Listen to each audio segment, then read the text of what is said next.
pals, I'm here today to make a prediction for the Women's Prize for Fiction Longlist, which will be announced on the 5th of March. So, every year I go back and forth about whether to make a predictions video for the Women's Prize and the Booker Prize because ultimately neither prizes entirely suit my reading tastes.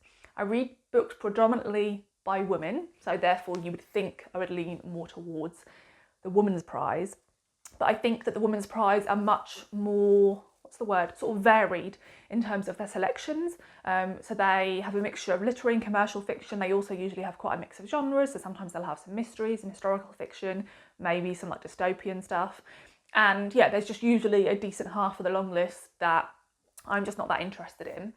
But then the Booker Prize, I think sometimes, is quite heavily weighted towards men, which isn't something I'm a massive fan of in my reading, and also sometimes picks books which I just think are a little bit dry and tedious. So yeah, my reading is probably, reading taste is probably somewhere in between the two, but every year I get caught up in trying to figure out what might be longlisted, and every year I convince myself that I will attempt to read the long list.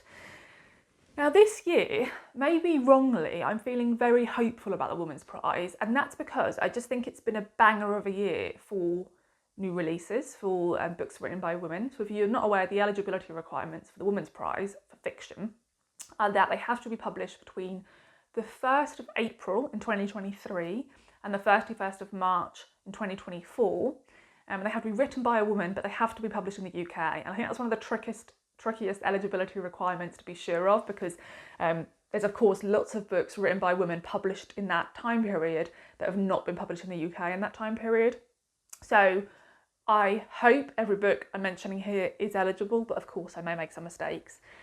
So yeah, I feel like I could see a long list on the 5th of March that I'm really excited to read, and I'm hoping to read the whole long list. That is my plan, and if I don't like some, to just push through and at least attempt to read them, because I just think it'll be a really fun project, and I'm always really jealous when I see other people do it. So what I decided to do with my long list predictions is to sort of do a hodgepodge of lots of different ways of doing this. So one way is you could make a wish list. You could include all the books you've read and loved that are eligible, and then all the books you're really excited about. Another way is that you could pick books that you think this year's judges might be interested in based on the type of books they write and the type of books they usually blurb. Another way, and I think probably the most sensible way of going, is to look at what type of long list the Women's Prize usually put out and to try and build a list based on that. So what I've done here is a mixture, right? I am going to be honest and say when I do these videos, what I am most interested in is talking about books I'm excited to read, because that's just more exciting for me, and I think for you to hear me talk about books I'm interested in. But the competitive edge of me also thinks, I should include some books that make more sense for the Women's Prize. So I, in recent years, haven't been as into reading, I guess, historical fiction. And I think the Women's Prize always have a few historical fiction books. So I sort of allowed myself, I don't know, maybe 9 or 10 books that I was like, oh, if these were on there, I'd like to read them. And then I bulked up the rest of my list with books that perhaps I'm not so interested in, but I think feel Women's Prize-y. So I hope that makes sense. So because I'm a complete nerd and I love making lists to do with, anything, but in particular books, I wrote down all the books I read that were eligible, all the books I DNF'd that were eligible, and all the books that are on my online TBR that are eligible.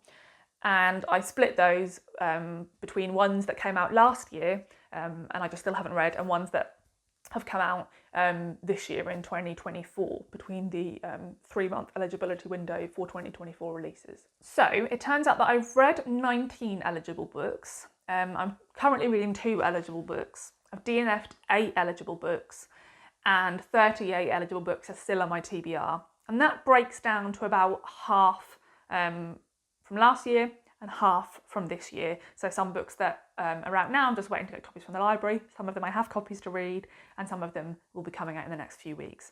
So yeah, there's a real mixture of books that I want to read. So there is definitely enough books to do the long list 4 or 5 times over, and me be excited to read every single one, but let's face it, that won't happen. So I have made a long list like I said, based on all these caveats. So of the 19 books I've read that are eligible, I gave 6 of them 4, 4.5 or 5 stars, but I've only included 3 of the 6. Now, I mean, I could be wrong, and like other books that I've read and didn't even give 4 stars or above could make it. So this is a little bit of a wish list situation here.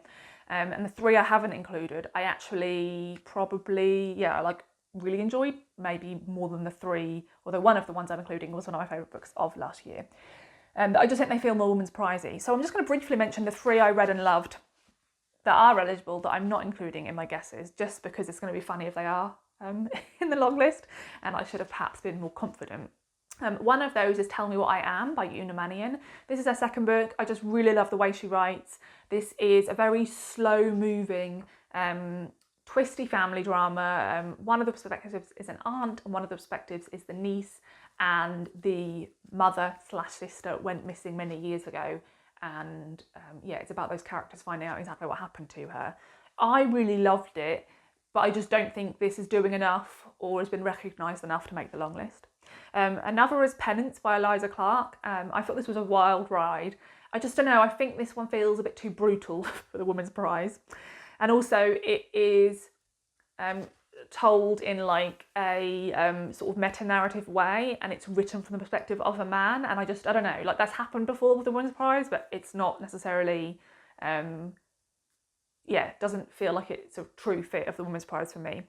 And then the other one, which I may be feeling a bit guilty about not including, is Ordinary Human Failings by Megan Nolan. I really enjoyed this book. I think it's a real standout in terms of writing style and in terms of the things it makes you think about. But I think to me this book feels a bit too plotless for the Women's Prize, and just it feels like it suits the Booker more. I think it would have been eligible for last year's Booker, and sadly it didn't make it. So the 3 I have included that are books I've read that I really enjoyed and that I would recommend are Bellies by Nicola Danan. This is one of my favourite reads of last year. It's a great novel. Initially, you follow these 2 characters who present themselves as 2 gay men, and they meet and start this relationship when they're at university. And then one of the characters decides to transition, and you follow them and their friendship group throughout the following years as they live in many different countries. And it's about them trying to deal with the transition and how it changes their relationship to one another and the way they view themselves. And there's lots more to it than that, but I just loved it and would love to see it get some more recognition. The next one is Pet by Catherine Chidgey. This is the first novel by this author I've read, but I'll definitely be reading her other books. And this is a sort of coming of age / thriller. We're following a young girl, I think in Australia is it the 1980s? Her mother has recently passed away, and she has a teacher at school who is very young and very beautiful, and all the students adore her and they all want to be her pet.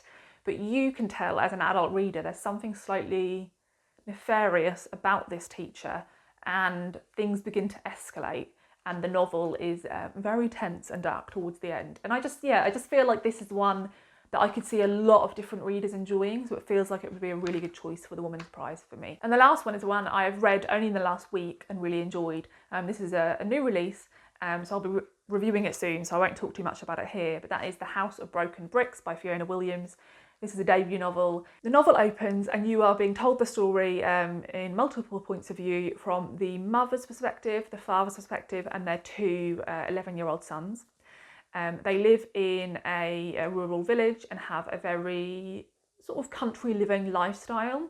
You are aware right from the start there has been something that's happened to this family that has made them all sort of fall apart, and you are watching the repercussions of that throughout the novel. What made this novel really stand out for me is we so rarely get novels published in the UK by writers of colour about characters of colour living in a rural location, and that was very much at the heart of this novel, about how the mother feels, how she's treated. She's the only black person in the village, and she really struggles with the way in which she's so visible to everybody, and I think that was really well handled. Yeah, and this just feels like a book that lots of people would enjoy. And then I have quite a few books that are not super buzzy, but I've heard people talk about them, and they're books I'm really excited to read and hoping to enjoy. The first one is Falling Animals by Sheila Armstrong, and I recently saw Jennifer, over at Jennifer Loves Books, do a review of this book titled, Is This the Winner of the Women's Prize for Fiction 2024? and it really pulled me in. And yeah, I've been avoiding this one because I thought it was magical realism, which I don't really love anymore. But I think this may have elements of, I don't know if I want to say magic or fantasy, but yeah, it actually sounds like a book I could be really interested in. So this is set on an isolated beach on a lonely, windswept coast in Ireland, and an old man is found staring out to sea, but he is dead. Nobody knows who he is and nobody has any connections to him, and they look into it, the police, and they just can't find out what happened, who this man is. It says, told through a chorus of voices, falling animals, follows the cross-hatching threads of lies, both true and imagined, real and surreal, past and present. Slowly, over great time and distance, the story of one man alone on a beach begins to unravel. And it says this debut novel marks her arrival as one of the most uniquely gifted writers at work in literary fiction today. And I think it's safe to include a few Irish books on any long list prediction at the moment, because Irish authors seem to be just doing brilliantly well. So yeah, this is one of the Irish authors I have included. Next book by an Irish author I've included is Night Swimmers by Roisin Maguire. Now, one of my subscribers recommended this to me in one of my anticipated releases videos, and I was so happy they did because I'd never heard of it and it sounds like a book I could love. I've asked my library to buy a copy of this and I'm waiting for them to do that. It's been out for a few weeks, I haven't seen anyone review it yet, but I think it sounds lovely. And it says it will appeal to readers of Elizabeth Strout, Maggie O'Farrell and Alice Munro. So it sounds like, again, a lot of readers will really enjoy this. We watch this woman who lives in a small village on the east coast of Northern Ireland. She fills her days with swimming, fishing, quilting and baiting the tourists who arrive from the city with more money than sense. She hasn't left the village since a traumatic stay in London as a young woman at the end of the 1980s. She meets this tourist who has come for a break after the death of his infant daughter. So he's taking some time off work and his family. And she saves him in a kayaking accident, and his son arrives to stay, and then all three of them are drawn together in a way that forces a reckoning with their personal traumas and draws them back into society. This is a moving and funny debut novel set in a quirky coastal community you will be desperate to visit after reading. And I think that sounds like a really nice blend. I think the Women's Prize usually include a few books that are a bit more humorous, a bit more light-hearted, even when dealing with difficult topics. And I think this one sounds like it could fit that bill. So yeah, I'm excited to read this one either way, but it'd be cool to see it on the long list. Then we have Mongrel by Hanako Footman. This is another debut novel, I believe. And in this we follow three young Japanese women. One of them is Japanese-British. She's growing up in suburban Surrey after her mother died when she was 6 years old. One of the women has left the Japanese countryside to pursue her dream of becoming a concert violinist in London, and then one of them is navigating Tokyo's nightlife as she grieves her mother. Shifting between three intertwining narratives, Mongrel reveals a tangled web of isolation, desire, love, and ultimately hope. I think all three of these characters may have lost their mothers, so I think that could be something linking the three of them. I love multiple perspective novels, particularly when all of those perspectives are women. I think it will be really interesting to see these women live in these different locations. And I think it's lovely to see books that centre women's relationships and attachments to one another on the Women's Prize long list. So I think this would be a really lovely one to make the long list. The next one is Jaded by Ella Lee. This is another one I'm super excited to read. This says it's for fans of Queenie and I May Destroy You. Again, books like Queenie I think are the type of books that are really successful on the Women's Prize. So that's something that really made me be pushed to add this to the long list. It says it's a blistering and sometimes darkly funny account of consent, power, race, sexism and identity in a broken society. I think those are topics that are being explored more and more in our fiction, and I think they're topics that the Women's Prize are interested in. So it says that Jade is a successful lawyer, a dutiful daughter, a beloved girlfriend and a loyal friend. So life is going seemingly great until one day she wakes up the morning after a work event naked and alone with no idea how she got home. Caught between her parents who can't understand, her boyfriend who feels betrayed, and her job that expects silence, the world Jade has constructed starts to crumble. Jade thought she was everything she wanted to be, but now she feels like nothing at all. So yeah, I think this could be a really interesting, compelling, perhaps dark novel. So yeah, really like the sound of this one. Then we have The Lagos Wife, and this one is by Vanessa Walters, I should say. And this has blurbs on it by Bernardine Evaristo and Diana Evans, both of whom have been at least longlisted, if not more, on the Women's Prize longlist. And yeah, I just think this one sounds like it could be an absolute banger. This one sounds like it's a bit more of a thriller, perhaps a bit more fast-paced. I think these type of books do pretty well on the Women's Prize. And I am super excited to read this one. I think it sounds really interesting.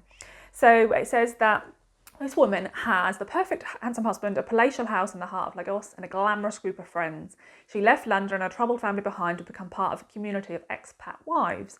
But when Nicole disappears without a trace after a boat trip, the cracks in her so-called perfect life starts to show. As the investigation turns up nothing but dead ends, her aunt flies to Nigeria to take matters into her own hands.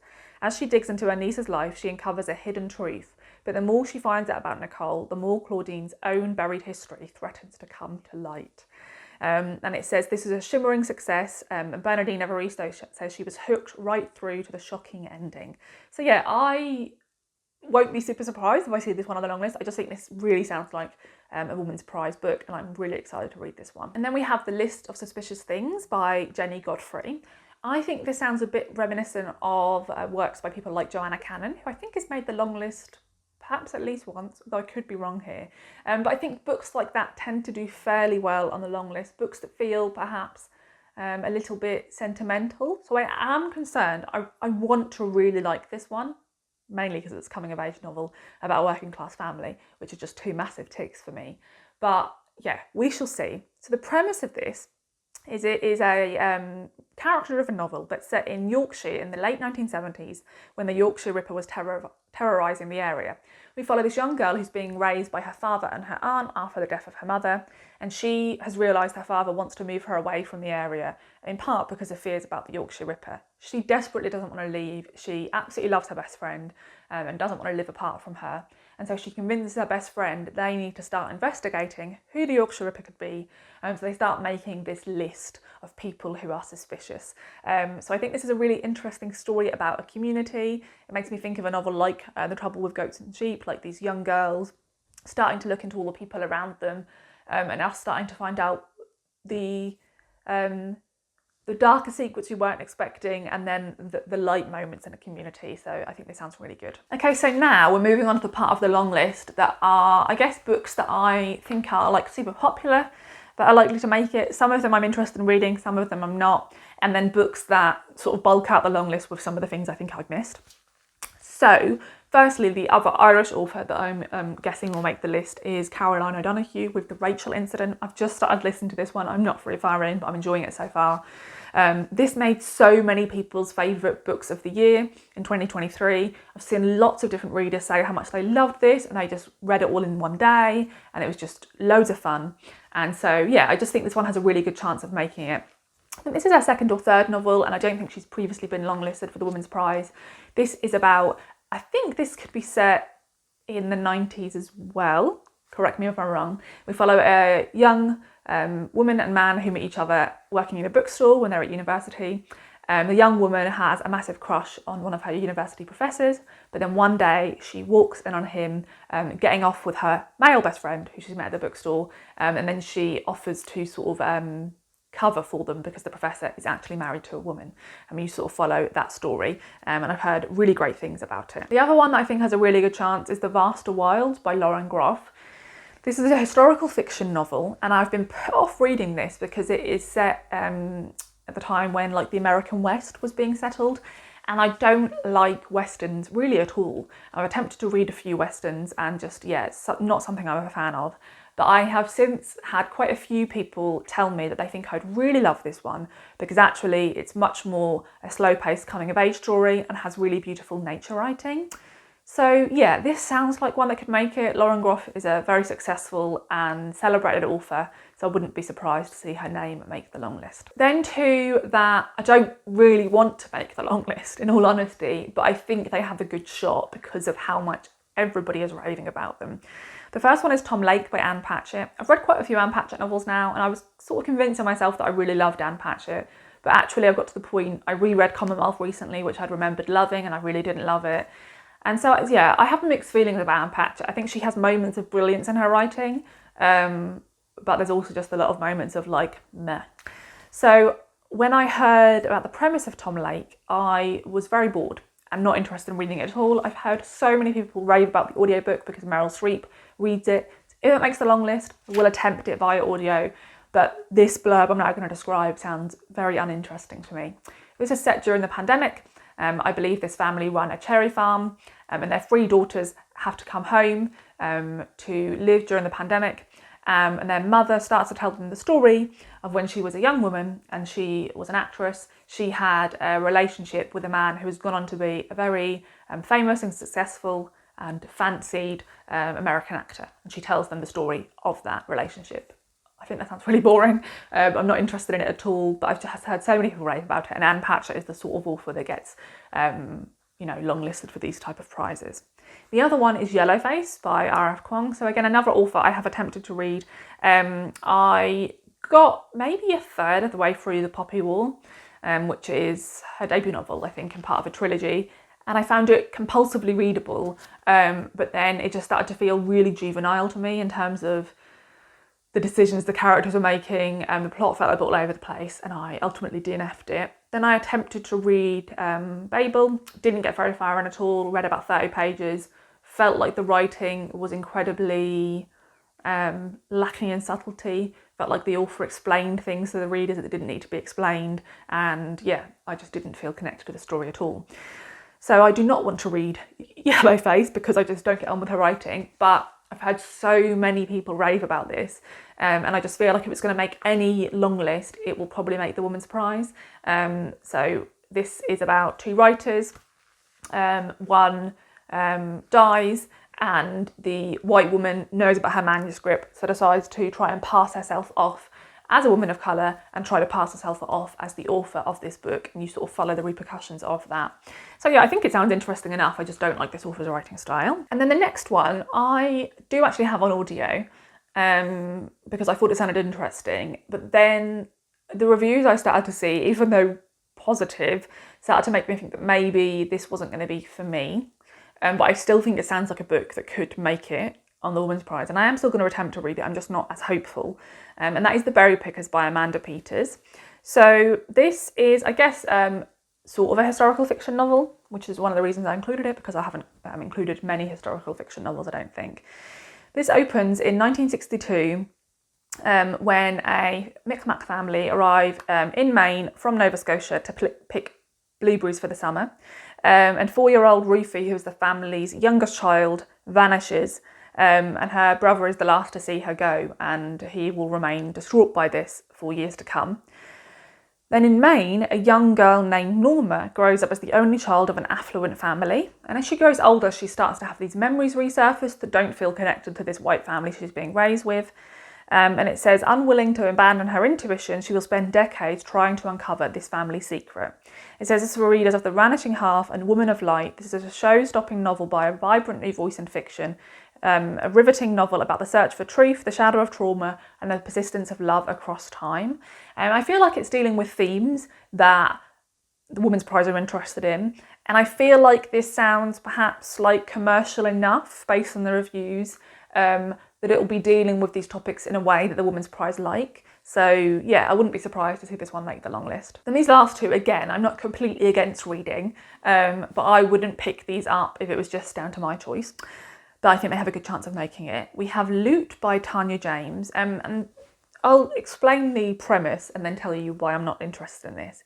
It says it's a spellbinding historical novel set in the 18th century, a hero's quest, a love story, the story of a young artist coming of age, and an exuberant heist adventure that traces the bloody legacy of colonialism across 2 continents and 50 years. A wildly inventive, irresistible feat of storytelling from a writer at the height of her powers. So we follow the 17-year-old boy who is gifted as a woodcarver, and that gift sort of takes him across many locations and gets him caught up in lots of sort of adventures. I do not like any stories that have the word epic used to describe them. I don't tend to love stories that span a lot of years because I think there's more of a distance, and I don't really love adventure stories. So for all those reasons, I don't think this novel is for me, but for all those reasons, I think it'll probably be longlisted for the Women's Prize. And then lastly, we have Let Us Descend by Jesmyn Ward. I think Jesmyn Ward is an excellent writer. I've read a few of her books and really enjoyed them, and I think she, really deserves to be celebrated even more than she is. I think she's quite well celebrated in the US, but hasn't particularly been spoken about a lot in the UK, I don't think. So I would read this one. I did actually borrow this from the library. I read a few pages and then returned it because I had too many books out at the time. This one is on the edge for me. I fear I wouldn't enjoy it just because of the premise. So this is a reimagining of American slavery. We follow a young girl as she's sold and moves across different parts of the American South, and obviously has this really horrific, harrowing life. And to survive that, she connects to the ghost of her mother and like her family's spiritual history. And she has a connection, I think, to like the elements and can perhaps like control the elements. So I don't love books that have that use ghosts in this way, and I'm also not a massive fan of. I either like realistic fiction or fantasy. I don't really like books that blend the two, which I guess is what this is kind of doing with her ability to control the elements and stuff. So I think this sounds like it's going to be super interesting in terms of what it's saying about American history. And as I've said, I love Jesmyn Ward's writing, but just the type of plot this one has isn't really pulling me in. But I, again, think it's the type of book that the Woman's Prize will be interested in. So if I've done this correctly, those are the 16 books that I am predicting will make the Woman's Prize long list. A bit of a mixed bag here, ones I've really loved, ones I'm interested to read, and ones I'm not so interested to read. I'll probably get less than 3 right, be shocked if I even get 3, but yeah, it's fun guessing. So I'd love to know if you've read any of these books, and if so, what your thoughts were on them. Also, if you like the sound of any of them, I'd be interested. And I'd also love to hear your guesses. If you have a few books that you just think deserve to make it or probably will make it, yeah, I'd be interested in chatting in the comments down below. Thanks for watching, and I'll see you in the next video. Bye.